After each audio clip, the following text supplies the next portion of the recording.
कल्कीर उदयर वर्तमान प्रश्न उठुनी अष्टपदी मृग कोटिए सिंह से खाइब आपण वर्तमान चाहे वर्तमान भी देखिपारे दिव्य सिंह देवों पर उत्तराधिकारी नहीं बोली किए लिखला मालिका कौ जगह लिखिली कल्की हूँ गोटे शक्ति से शक्ति को आमे माने देखि पारिबु शक्तिटा को देखे हुए नहीं आदित्य मु एका देखिबा को चाहुनी मु समस्त को देखाइबा को चाहूची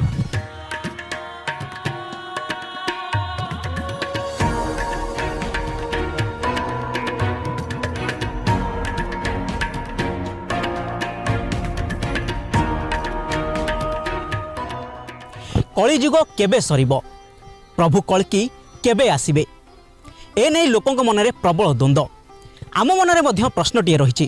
कारण जेतेबेले पुरुषोत्तम देव कांची अभियान आरंभ करथिले सेतेबेले मध्य जगन्नाथ एवं बलभद्र कलाधला घोड़ारे युद्धरे सामिल होइथिले